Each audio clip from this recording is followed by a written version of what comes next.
Tá gravando. Ok. Então, o texto do Douglas não é um texto longo, deve ter 100 páginas ou nem isso. Alguma parte que chamou a atenção de vocês? Eu fiz uma seleção do texto para fazer uma orientação na leitura, selecionei um ponto específico do texto, capítulo 6 e 7, para propor uma discussão, dentro desse quadro teórico que a gente viu até agora, tá? Vocês vão ver que faz uma conexão. O ponto já foi mencionado, curiosamente já foi mencionado aqui por vocês, tá? Mas queria saber se vocês selecionaram alguma passagem. Eu não.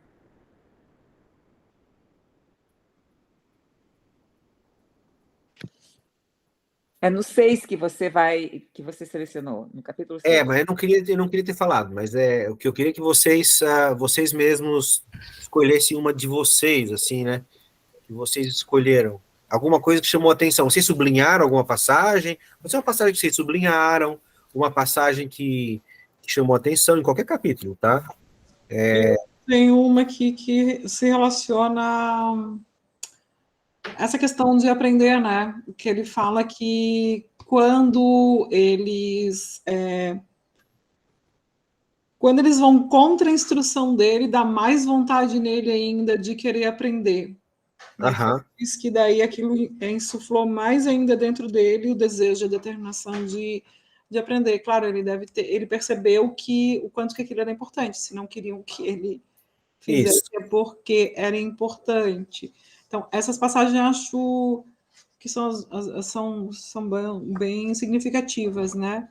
Dele ser uma pessoa bastante atenta também a essa leitura que ele tem do que acontecia ao redor, por onde que ele podia estar buscando ali um caminho que não fosse continuar naquela situação, né? Então, isso que é o fantástico nele.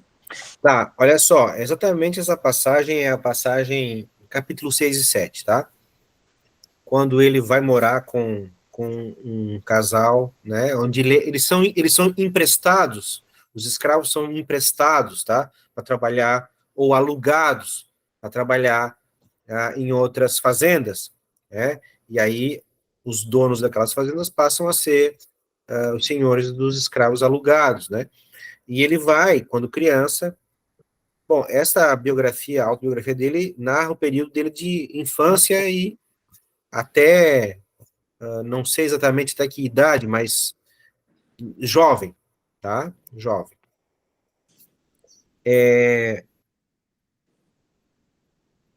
Bom, se vocês não têm nenhuma, assim, que vocês querem chamar a atenção... Eu tenho uma. Fala aí, Beatriz.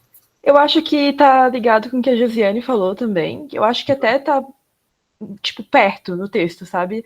Mas eu lembro uma passagem que dessa quando ele estava aprendendo a ler também, que depois de um tempo, quando ele já tinha aprendido mais a ler e escrever, e ele se deu conta do tanto de conhecimento que estava sendo retirado dele pela condição de escravo dele, eu lembro que tem uma passagem que ele fala que ele sentia ódio de ter aprendido, porque quando ele estava ignorante, ele não sabia do tanto que estava tirado dele. Isso me chamou a atenção e eu acho que está atrelado com o que a Josiane falou também. Isso, está atrelado, mas ele vai dizer assim, o meu patrão lá tinha me avisado. Lembra que ele vai falar isso? Porque o patrão dele, o marido da mulher que quer ensinar, que está ensinando ele a ler, diz para ela, não ensina. Não ensina porque a gente não sabe o que pode acontecer, ele pode se tornar perigoso, ele vai entender o que é escravidão e não vai querer mais ser escravo, e a desgraça vai se abater sobre ele. Né? Essa ideia é central. Né? Conhecimento atrapalha, conhecimento não ajuda. Essa é a ideia central que eu quero discutir aqui com vocês. Né? E a gente pode transpor isso para a ideia de que a Andrea está dizendo que poupava de algum sofrimento. E a partir do momento que tu entende que tu sofre mais, né? Quer dizer, é uma faca de dois gumes esse negócio de saber, né? Ter conhecimento sofre mais, mas a questão é assim, essa é uma interrogação, eu não tenho uma resposta para isso. né? Não sei dizer sim, é verdade. Muita gente acredita que é melhor se manter na ignorância. Não é? Que sofre menos. Eu não sei. É? Vocês acham isso? Eu acho que o tipo de sofrimento é diferente. Pois é. O tipo de sofrimento é Eu já diferente, me né? perguntei muitas vezes, Josiane, que é da minha infância, de Antônio Carlos, né? Se não seria melhor eu ter ficado lá em Antônio Carlos, ter casado com um colono e estar plantando cenoura até hoje, né? Eu já me peguei refletindo sobre isso, como seria a minha vida, né? Poderia ser muito Mas, boa, né? mas poderia ser boa, e eu acho que eu tenho amigas que fizeram isso e que têm uma vida boa lá, né? Só que, do meu ponto de julgamento, não dá mais, né? Eu não posso, porque eu não tenho nem como me colocar no lugar, né? Enfim. Sim, mas a questão é por que tu não quis ser feliz daquele jeito, né? Tem uma questão. Ela Para não ser tão seria. feliz quanto eu sou hoje, sendo do outro jeito. Ah, mas Ia estar tomando antidepressivo. quem tá tomando antidepressivo? Tem uma questão É, também ela já sobre. declarou que eu não tomo antidepressivo. Vocês Sim. observaram isso, né? Fala, Marisete. Não, eu ia falar que sobre essa questão assim do aprendizado ali, tem uma questão também que está mais ao final do livro, que fala sobre o preconceito da cor, que traz também essa questão muito relacionada, né? Porque assim, enquanto o negro ele é visto como um serviçal, como alguém que, sei lá, faz uma brincadeira ali e aí, né, todo mundo acha engraçado, não existe um preconceito tão grande, porque ele está num lugar desvalorizado. Agora, à medida que ele tem uma parte intelectual para demonstrar que ele está querendo, ele chega num status, numa aproximação mais com o branco ali, então ali é que ele sofre o principal preconceito, né? Porque ele está saindo daquele lugar lá então, por exemplo, tem uma fase ali que ele estava andando com mulheres brancas e ele chegou a apanhar ali, acho que em Nova York. Uhum. Né? E por que mulheres brancas também entrando com os serviçais não teria esse problema, né? Porque era uma questão de estar inferiorizado, né? Então ele estava no lugar dele, vamos dizer assim, né? Uhum. E quando ele tem esse apego, essa parte intelectual desenvolvida, aí então ele sofre o preconceito, como se ele estivesse saindo do lugar que não seria o dele. Isso me chamou a atenção também. Assim. Aham. Eu entendo o que tu estás falando. Ele sofre mais o preconceito, né? Por causa que ele sabe, né? Ele tem... A Andrea disse aqui que ela também defende uma posição assim. Acredito que o conhecimento liberta, ao invés de aprisionar. Eu também acho, mas a questão é que esse ponto que a Joelma trouxe aí, né? De que vamos falar em termos de felicidade, né? Ser feliz ou infeliz, né? Mais feliz.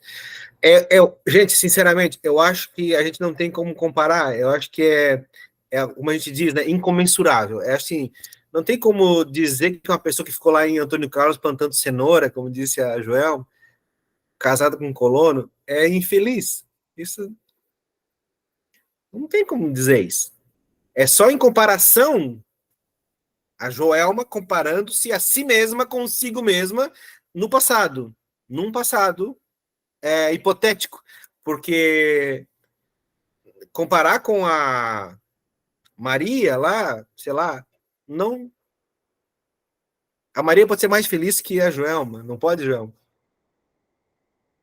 Inclusive, hoje, uma Maria, minha amiga de infância, falou comigo pelo, eu acho que Facebook, não sei. Assim, eu acho que a Josi conhece, a Maria Alessi, eu acho que ela é feliz também. Ela tem 3 filhos lindos, todos bem-sucedidos, ela tem uma casa linda, tem um marido bonito, tem, sei lá, né? Não sei, eu teria que conversar com ela, né? Eu não tenho marido, não tenho filho, não tenho Daí tem que ver como, né, quem olha de fora é que dá talvez esse status, né? Se a pessoa é mais feliz ou menos feliz, etc. Né? Mas eu acho que eu não caberia naquela pessoa ali, porque eu sempre fui muito sempre tem uma coisa dentro de mim me puxando, me questionando, e eu não ia conseguir ficar naquele papel, né? Não ia. É que tu és, né? Tu és, ela tem, tu falou, ela tem isso, ela tem aquilo, ela tem aquele outro. Né? Acho que essa é a grande diferença. Tu és, né? Tu construísse várias coisas, tu és uma pessoa assim, e ela tem, né? A gente não saberia, algumas Mas na pessoas. sociedade de consumo, na sociedade do ter, julga-se a felicidade pelo que se tem mais do que pelo que se é, né? Então. Mas aí de fora, né? A gente está sempre de fora. A Andrea disse que a felicidade é um sentimento pessoal, né? Eu quero transpor para o nosso texto aqui, se vocês acham que o Frederick Douglass, pelo que ele fala, ele ficou mais feliz ou não. Rodrigo, desculpa, eu entendi que o perigo não era para ele, que era para os brancos. Deixa eu ler para vocês aqui. Deixa eu ler para vocês. Vamos ao texto. Página... Tá tudo preparado aqui para pegar vocês. Página 73, capítulo 6.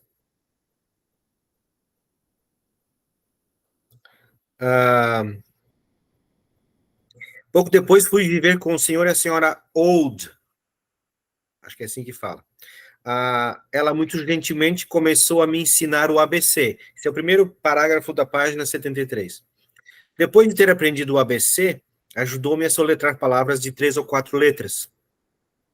Neste ponto do meu desenvolvimento, o senhor Old descobriu o que se passava e, de imediato, proibiu a senhora Old de dar continuidade à minha instrução, dizendo-lhe, entre outras coisas, vejam só, que ensinar um escravo a ler era contra a lei, além de ser perigoso.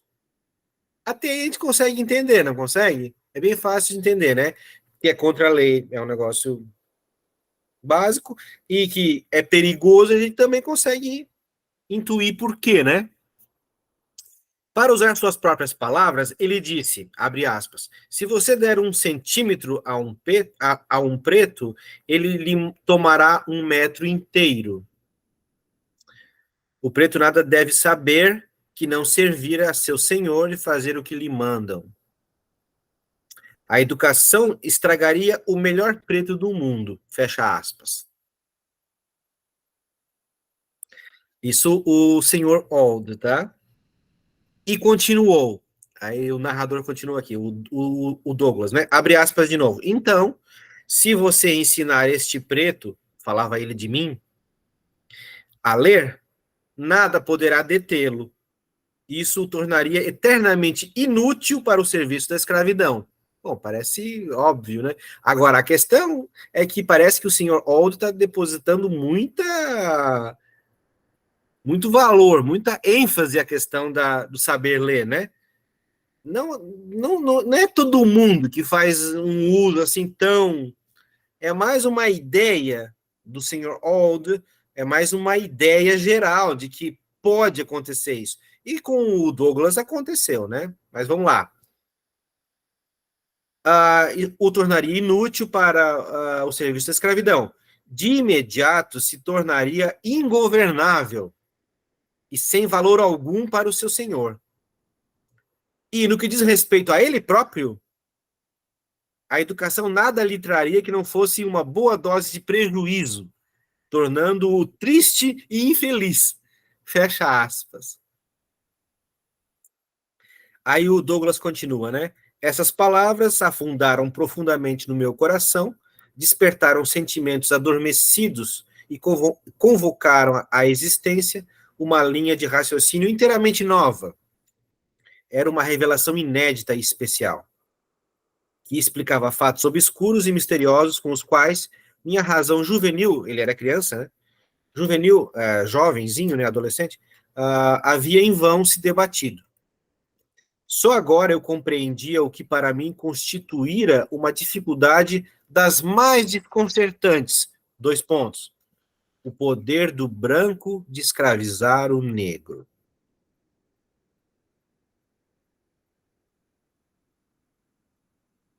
Essa pergunta, a compreensão dessa questão é fundamental. Ou vocês nunca se perguntaram, como é que pode ter existido a escravidão? Vocês nunca se perguntaram isso? Acho que todo mundo se pergunta isso. Como é que pode?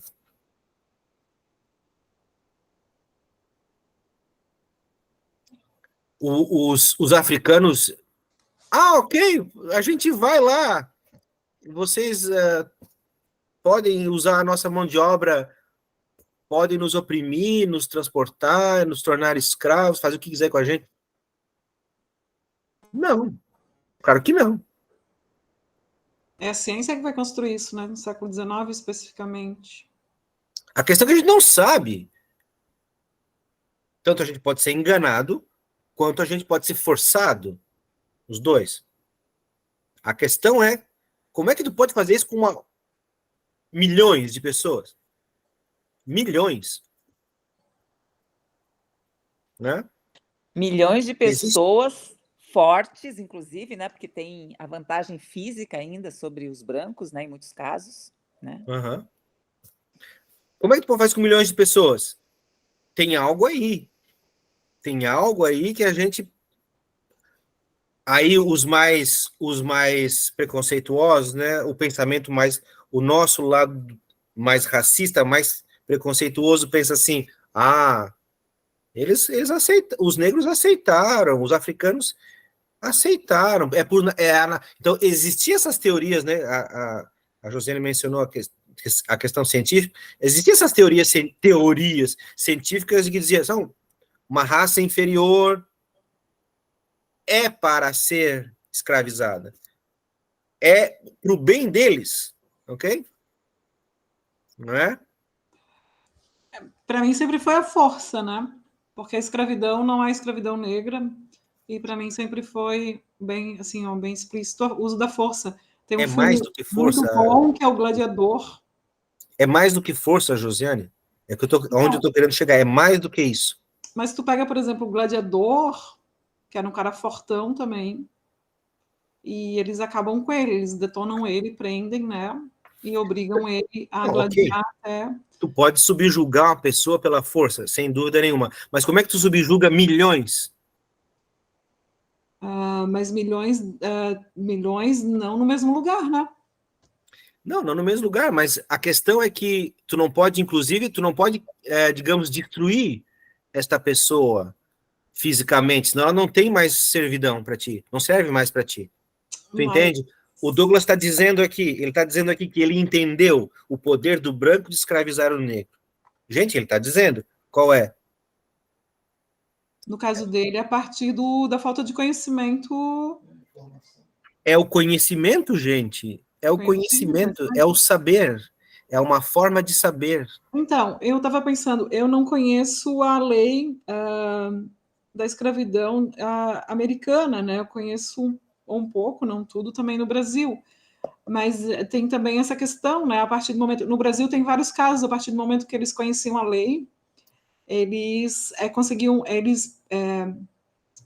buscavam um jeito de conseguir a liberdade através da própria lei. Né? A gente tem aqui em Floripa o caso da Liberata, que é um caso desse, que ela conseguiu. Ele não podia, os donos não podiam, a lei brasileira não podia maltratar, né? E se conseguisse provar que era maltratado, poderia conseguir a liberdade. Eu li um pouco nesse sentido também, mas sem conhecer, eu não conheço daí, no caso, eu nunca me interessei, né, em conhecer a lei americana. Desculpa, isso existia nos Estados Unidos também, a questão de se tu conhece os caminhos legais para, né? Inclusive tem vários fatos históricos, tá? De escravos que... conseguiram através da lei. Só que daí acontecia coisas que, assim, mudava a lei, entendeu? Para evitar... Criava lei nova, entendeu? O Estado, né? O estabelecimento. Gente, tá dito aqui, gente. É o conhecimento. Mas conhecimento do quê? De saber ler e escrever? Gente, isso é só o começo. Saber ler e escrever. É o conhecimento de fazer parte de uma cultura que sabe o que está fazendo. Veja só a complexidade desse tipo de conhecimento. Sabe o que está fazendo intencionalmente. Se sobrepondo sobre outra que não sabe o que essa outra sabe. Enquanto essa que sabe o que sabe e acha que sabe também o que o outro que ele está subjugando sabe. Por mais que ele não saiba, não importa. Vocês estão entendendo? Essa é a lógica da colonização. Vejam só, duas culturas, uma se sobrepõe à outra. Como é que uma se sobrepõe à outra? Não pode ser só pela força.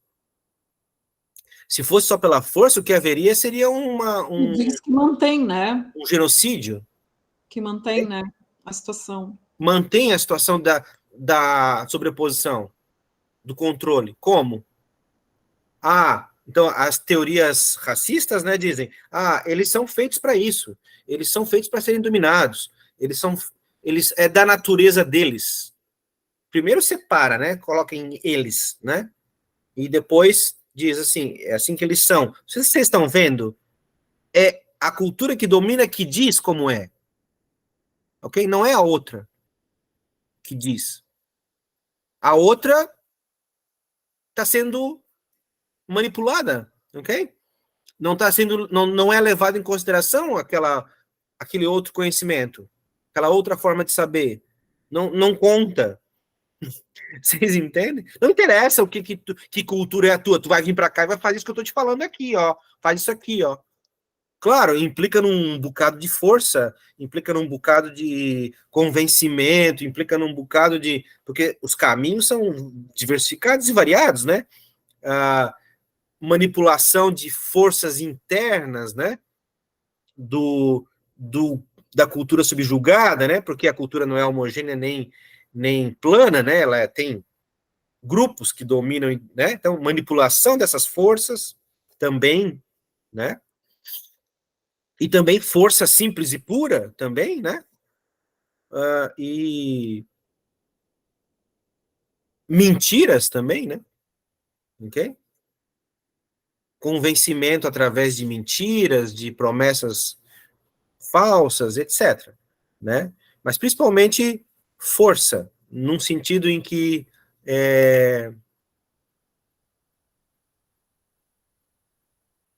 num sentido em que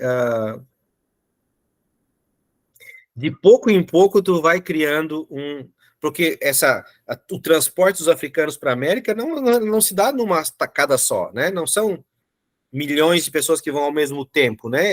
É aos poucos, né?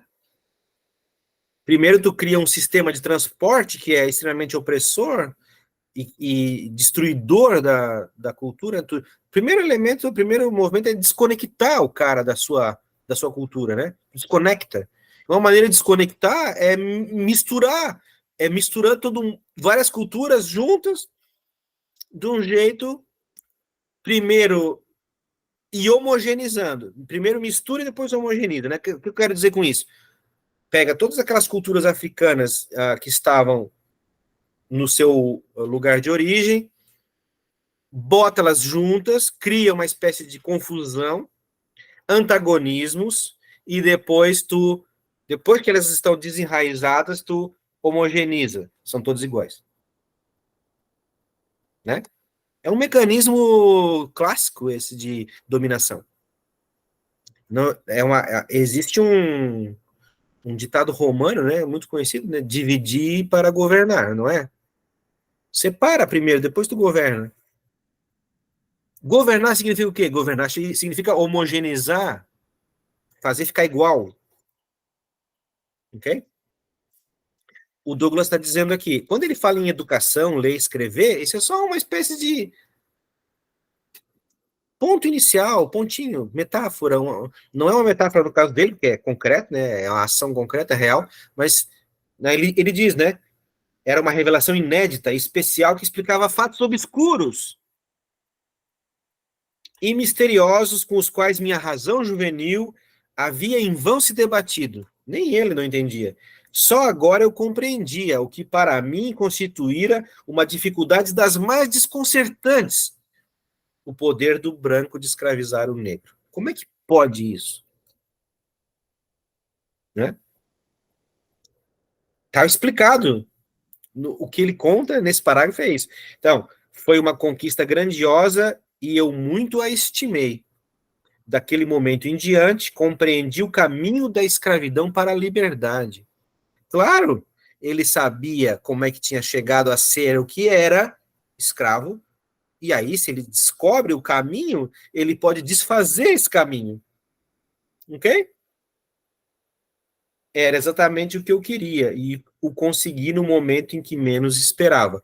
Veja, o patrão dele, o senhor Old, não coloca em termos de liberdade e escravidão, coloca em termos de perigo.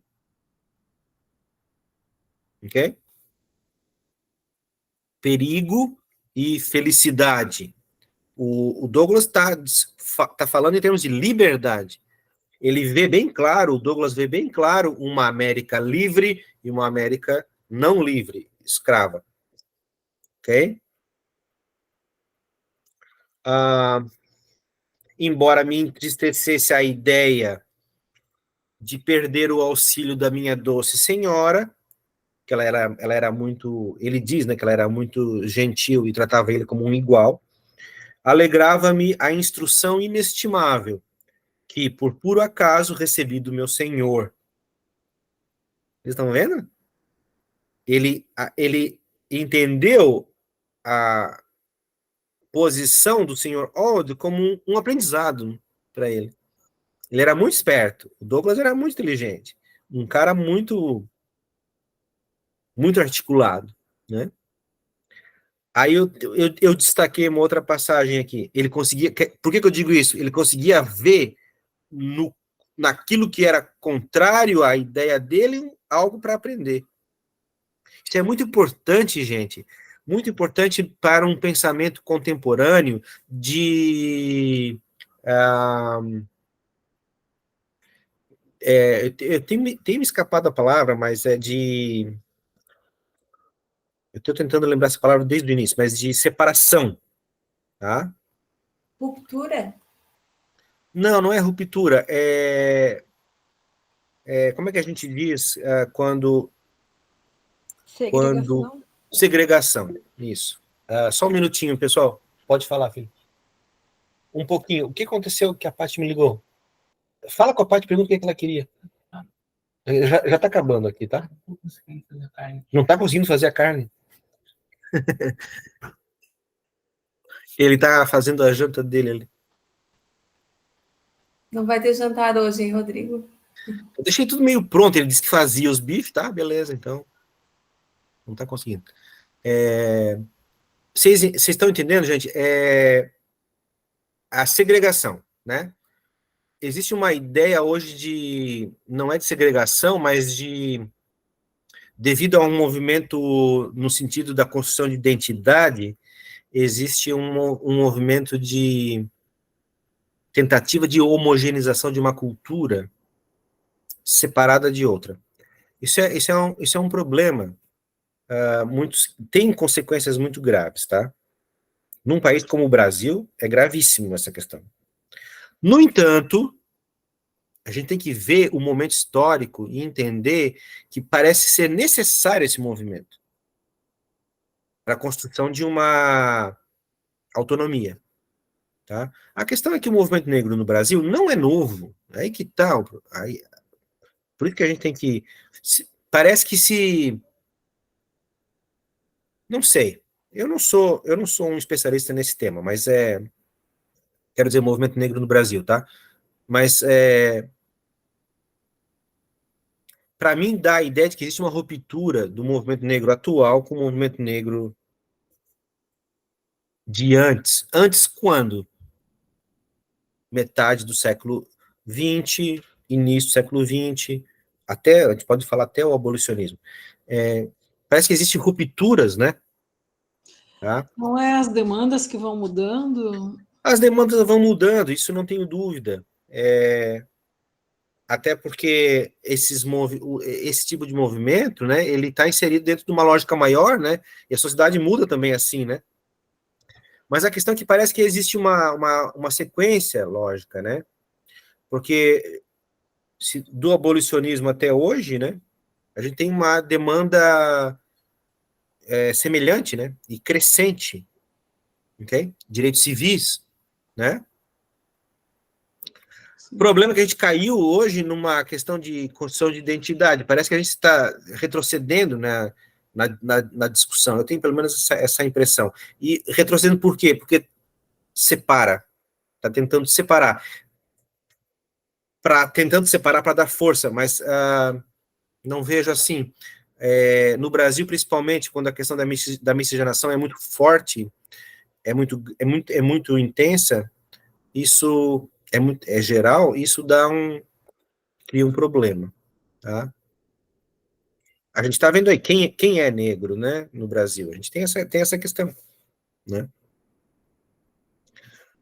Ou quem não é, né? Tem esse problema surge, né, no Brasil. Nos Estados Unidos surge menos. Não que não haja miscigenação nos Estados Unidos, há miscigenação nos Estados Unidos, é tratado de outra maneira lá, esse problema, tá?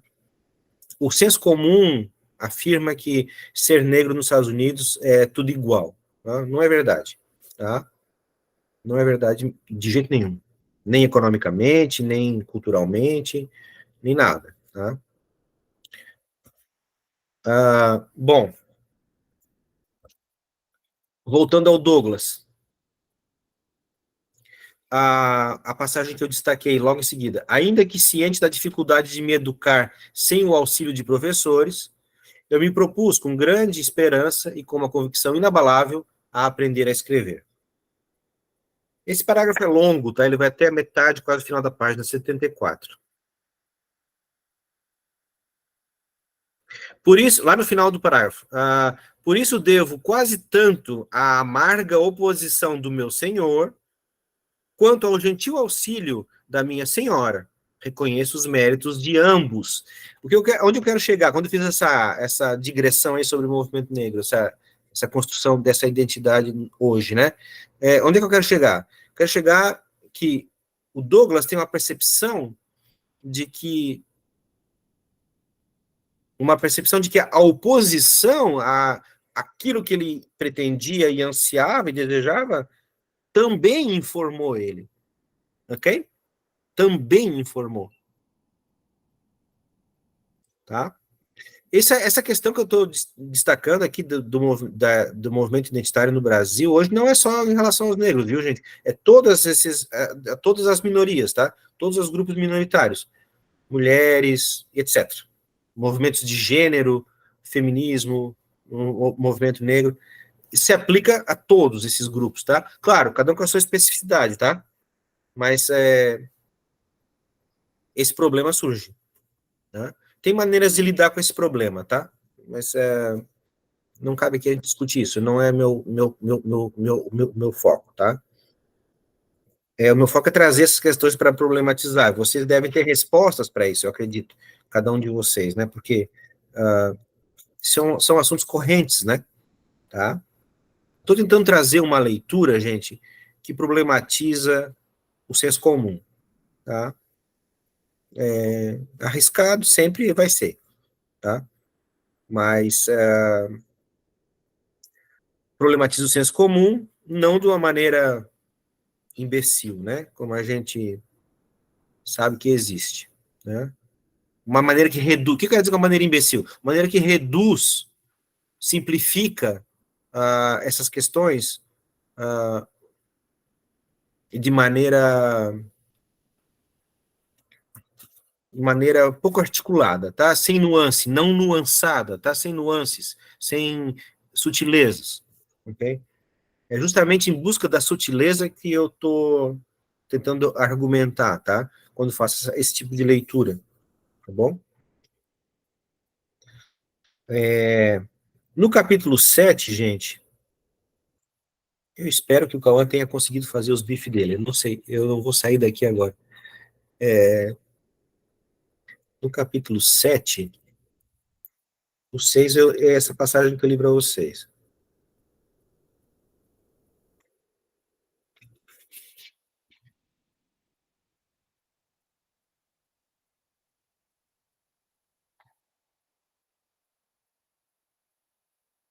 O primeiro parágrafo do capítulo 7, na página 76, é bem interessante, eu destaquei.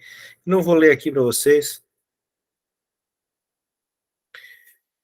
Mas ele tem uma passagem interessante que é assim, era preciso que ela, a senhora Auld, né, se submetesse a certo treinamento no exercício do poder irresponsável, para só então se mostrar à altura da tarefa de tratar-me como uma besta irracional. Né?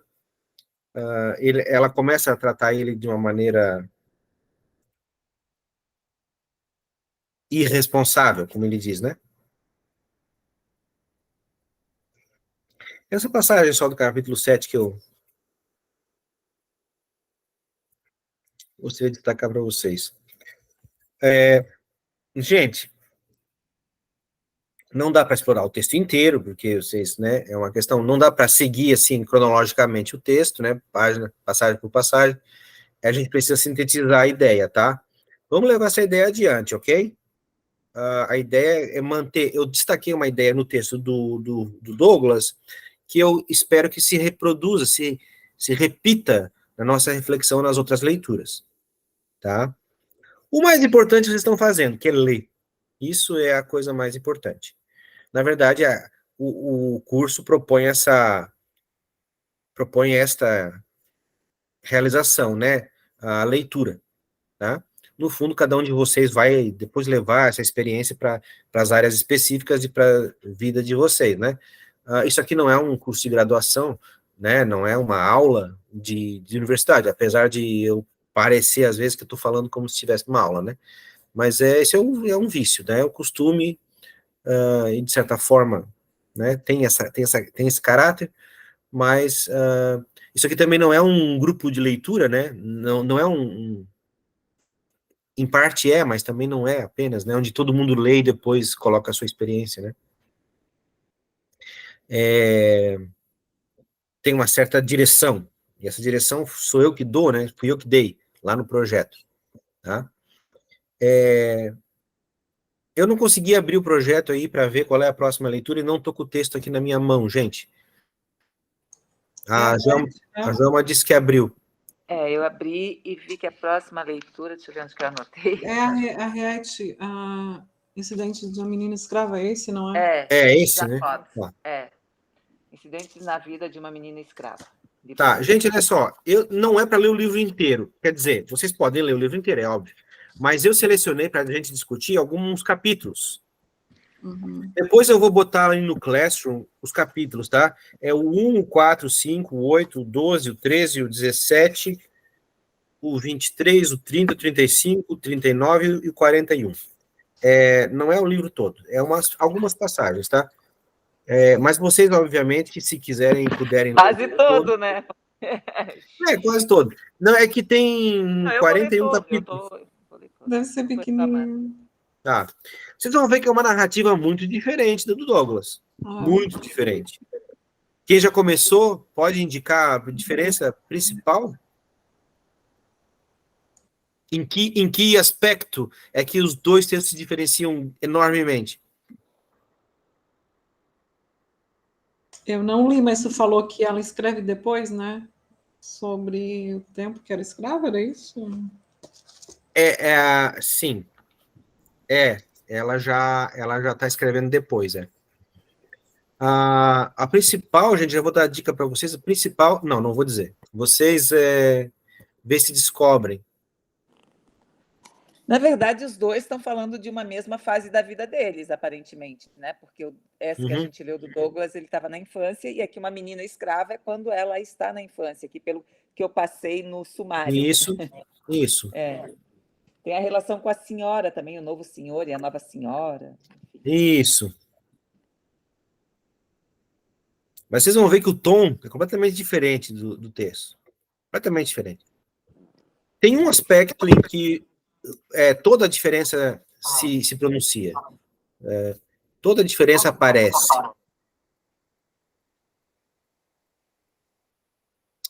Mas vocês vão... O gênero?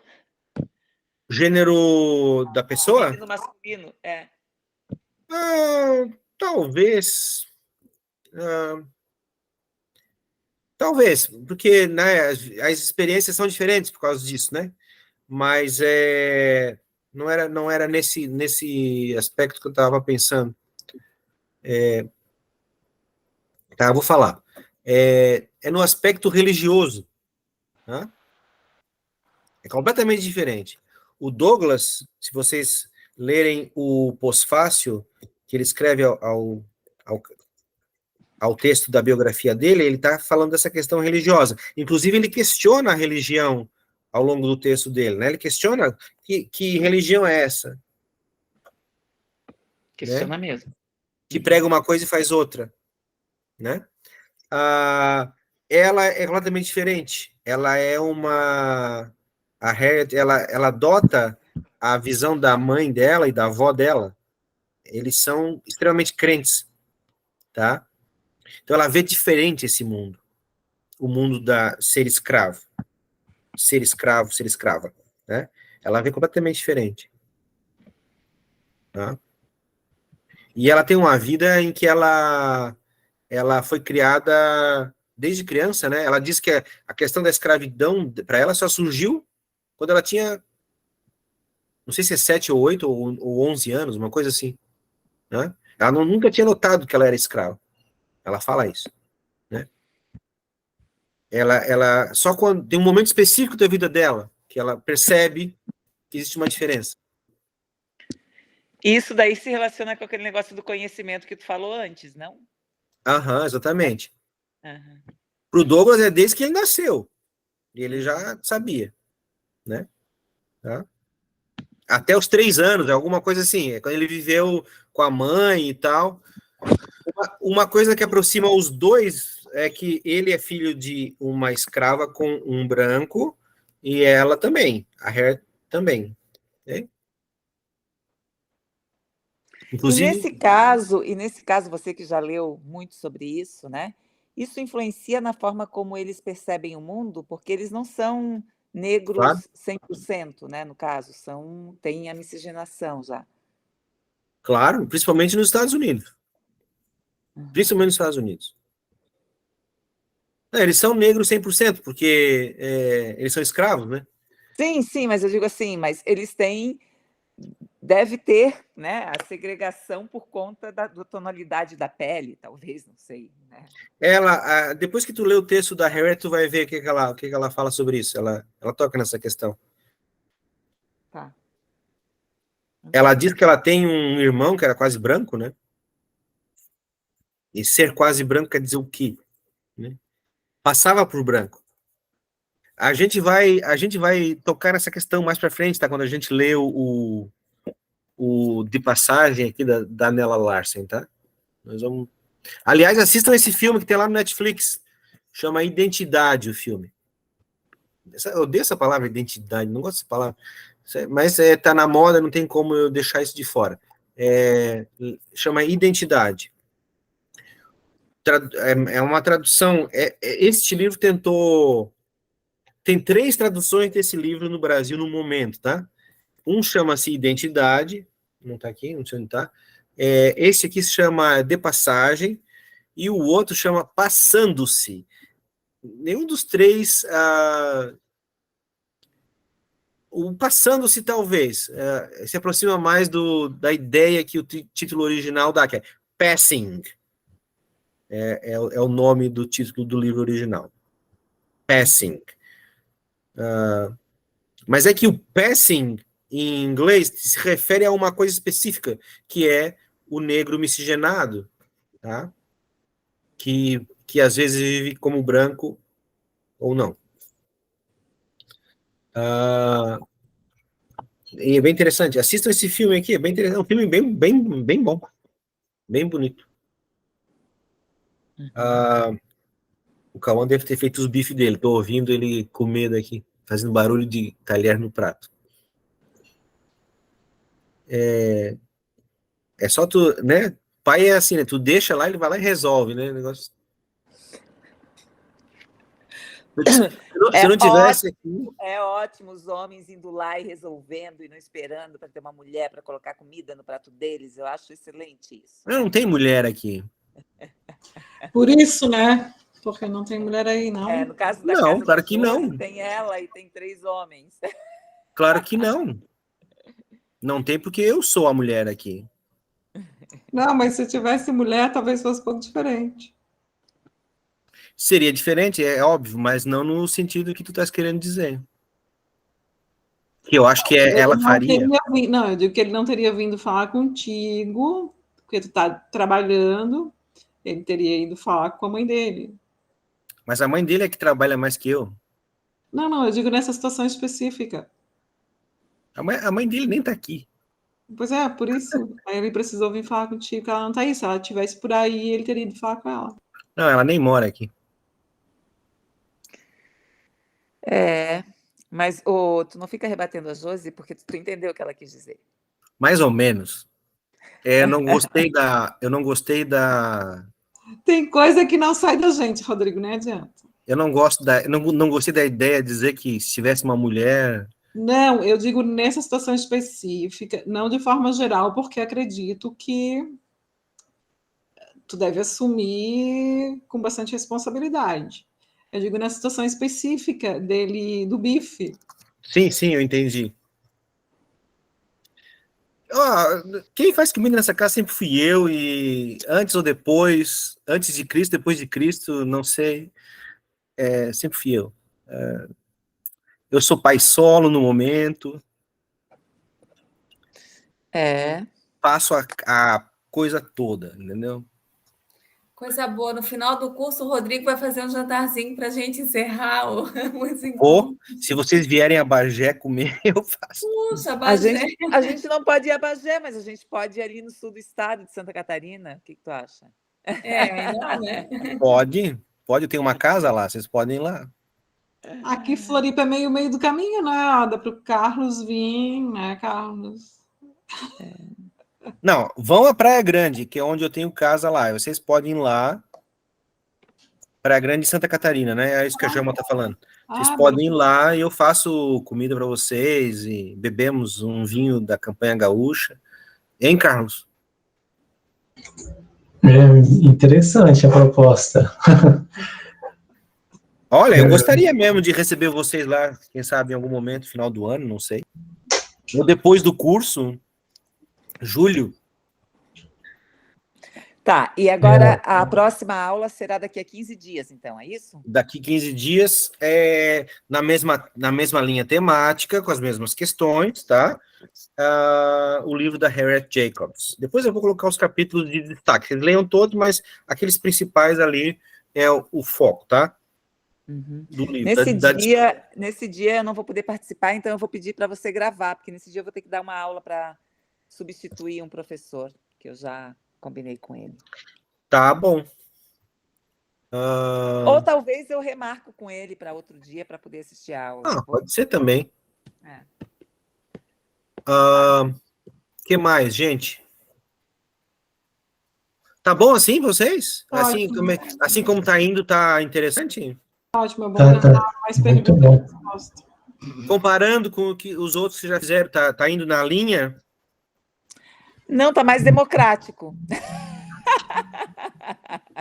Tem uma Depois que a gente participação fez, que a mesmo. gente não falava nada, só ouvia, só ouvia. É o jeito do... assim, ó, sinceramente, professor universitário é um pé no saco, entendeu? Os caras são muito chatos. Eles só acham... Eles falam tudo sozinho. Eu não sou assim, não. A minha aula é assim. Ei, professor, deixa eu só fazer um comentário. Eu acho que o tipo de leitura traz essa situação também, porque quando a colega falou da Carolina de Jesus, eu me lembrei vagamente um tempo que eu li, me tocou muito o texto, porque ela teve uma hora lá no texto que ela chantageia os vizinhos: olha, eu estou escrevendo um livro, se vocês me fizerem algo, vai aparecer o nome de vocês lá, que vocês fizeram algo errado. Tipo assim, esse empoderamento da escrita, que de certa maneira aparece aqui no Douglas também, né? Nesse formato diário que vem assim. E aí eu achei interessante trazer essa coisa numa produção de uma negra brasileira, na escritura brasileira. E aí a gente lendo isso faz a gente querer falar por causa desse gênero diário, né? Assim, nem sei se pode falar gênero diário, mas aí eu acho que por isso a sala fica nesse formato esse formato democrático, com muitas vozes. Que bom. Tem uma passagem, inclusive, no Douglas ali, que ele fala, né, que eles tinham um grupo que se ensinava mutuamente a ler e escrever, ou ele ensinava, né, e era secreto, né, eles se encontravam secretamente, né, e foram descobertos, e ele lamenta que participantes desse grupo foram pegos, né, e castigados e tal, porque estavam aprendendo a ler. Algum vedor, né? Isso, exatamente. Quer dizer, é toda uma cultura em torno desse negócio de aprender a ler e escrever, que é uma coisa, né? E usar a escrita e o texto, como tu estás falando, né, Carlos, como empoderamento, né, que é outra palavra também da moda também, né? Usar o texto, sim, o texto escrito, né, o poder, né, do texto escrito, né? Sim. Algo está escrito, é muito importante, né? E dá para puxar aquelas coisas lá da memória, e aí a conversa vai longe. Qual é a tua área de atuação, Carlos? Olha, eu estou fazendo o meu doutorado em estudos da tradução, é bem linguístico a minha pesquisa. Que bom, cara. E eu faço para eu sair do mundo muito metódico. Tu é linguista de formação? Sim. Eu também sou. Linguista de formação. Eu também sou. Olha só. Ninguém é perfeito, né, professor? Não. Ninguém é perfeito. E eu tive formação em informática também, minha atuação profissional é como analista de sistemas, sou servidor público na UFMG, na Escola de Belas Artes. Aí lá a gente tem conexões e conversa com as pessoas de outras linguagens por causa de trabalhar com repositórios digitais de conteúdos que às vezes precisa de classificações com apoio deles, então eu acabo tendo contato com o pessoal que percorre essas coisas daqui também. E eu gosto. Carlos, eu acho que tu pode trazer a tua experiência na área da tradução para essa discussão, porque é muito importante, cara. Como eu mencionei, a tradução é um instrumento de colonização, tá? Aqui, no caso, tradução, não sei se seria o caso, tradução intercultural, alguma coisa assim, mas sim. Tá, existe aí uma influência, né, no mercado nacional da literatura afro-americana estadunidense sobre a brasileira, né? Até porque a gente não tem uma. A gente começa a ter agora por causa da influência, tá? Vai ser importante essa contribuição tua aí. Tá? Pensar qual o léxico escolhido para esses fins. Bom, sim, o fato de não ter um tradutor especializado nessa questão, de ainda na tradução ainda não ter entrado a questão da identidade, entendeu? Do tradutor, né? Porque a gente ainda não tem, né? Então, eu já fui, mesmo, né? Entende? Tem tradutor negro? Pois é, entende? Ou especialista naquele campo, entende? Eu já fui, né, perguntado, eu dou curso, esse curso, ele tem origem numa disciplina que eu dou de literatura afro-americana, né? E eu, né, descendente de italianos, estou fazendo isso. E aí, alunos negros já me questionaram isso, né? Por que nós não temos um professor negro dando esse curso? Aí a minha resposta é: você pode ser essa pessoa, né? Faça aí, se forme e você pode dar esse curso, né? Ou, assim, por que na universidade não tem? Tem, né? Tem a Andréia aí, tá aí a Andréia, né? Que pode fazer isso. Mas a Andréia já participou das nossas disciplinas também. E tem outros professores, né? Mas na nossa universidade especificamente, eu acho que não tem, né, Andréia? Acho que não tem na nossa especificamente. Então, alguém tem que fazer isso, né? É um reflexo de uma estrutura social que se reproduz dentro da universidade, né? Exatamente. E a gente ainda vê gente dizendo que não, que isso não, né? Tipo assim, né? Questionando política de cotas, questionando essas coisas que. Né? que você ia falar, Ai, Carlos? ai. O mundo será melhor Não, quando você falou do... Não, quando você falou de Machado de Assis produzir literatura brasileira ou afro-brasileira, eu diria brasileira, porque o português que ele escrevia era um português muito português, assim, né? Uhum. Mas é uma outra discussão. É outra discussão, mas bota em questão essa nossa literatura afro-brasileira, né? Está se Exatamente. construindo isso agora. Agora está se construindo isso. Tem 2 volumes de uma coletânea de textos de autores afro-brasileiros, né? Mas a questão é quais não são. Uhum. Eu peguei Machado de Assis como... Mas pega Monteiro Lobato, por exemplo, né? A grande discussão do Monteiro Lobato. Eu adoro essa discussão do Monteiro Lobato. Eu sempre levo isso para a sala de aula. Só para criar uma... A Andrea estava num dia que a gente estava discutindo isso aí. Aí eu pego aquele texto, um conto do Monteiro Lobato que chama Negrinha. Se vocês não leram, leiam. É impressionante, né? É impressionante. É bem horrível. Uhum. Tem que ter força de espírito para ler, para aguentar ali, mas é um texto emocionante. Um texto emocionante onde o autor se mostra completo, se mostra em todo o seu pensamento, né? Toda uma discussão se Monteiro Lobato era racista ou não era racista. É óbvio que ele era racista, mas a questão é o que ele fazia com isso, entendeu? A questão é o que ele fazia com isso. Por que ele era racista, né? O que ele escreveu sobre a tia Anastácia, o que isso pouco importa, sabe? Eu acho que fica-se preso num detalhe. Vai ler o Negrinha para ver se o racismo dele é uma coisa simples. Não é uma coisa simples.